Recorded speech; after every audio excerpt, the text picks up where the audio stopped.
Hai, nama saya Army. Dulunya saya orang yang tidak punya mental pemberani dan juga penakut. Saya nggak punya pengalaman dalam hal keberanian, karena dari dulu saya tipe orang yang pendiam dan tidak bisa mengungkapkan perasaan dengan baik. Saya jadi orang penakut kurang lebih sudah 20 tahun. Ketakutan terbesar dalam hidup saya itu takut kalau orang marah sama saya, ngambek, dijutekin, atau orang itu ngediemin saya, nggak bicara sama saya sama sekali. Saya orangnya nggak bisa berteman, nggak bisa ngikutin gaya hidup anak-anak masa saya waktu itu.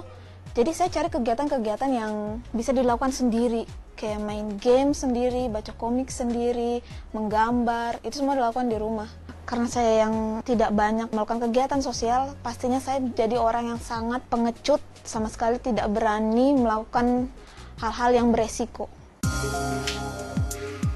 Karena saya tidak biasa bersosialisasi, papa saya kalau setiap marah itu membuat saya sangat takut. Ketakutan saya itu sama papa bisa bikin saya saking nggak mau ketemu dia, dengar suara teriakannya saya bisa lari ke kamar, masuk ke lemari dan minta tolong adik saya untuk ngunci dari luar. Dan di situ saya merasa nyaman.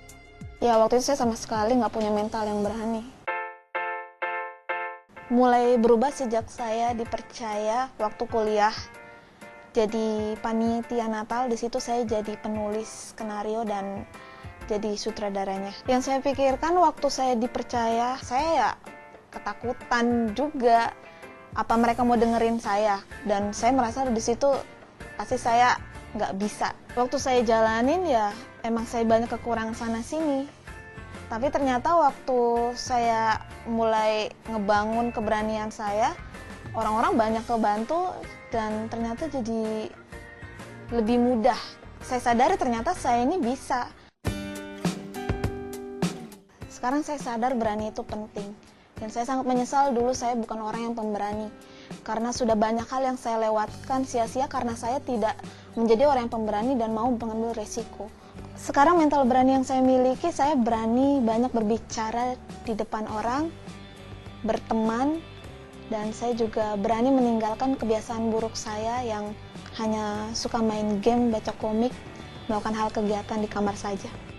Yang menjadi pegangan hidup saya, apapun juga yang kamu perbuat, perbuatlah dengan segenap hatimu, seperti untuk Tuhan dan bukan untuk manusia. Buat teman-teman semua yang kira-kira punya pengalaman seperti saya, tidak berani, coba mulai berdoa sama Tuhan dan ambil keputusan, Tuhan saya mau berubah.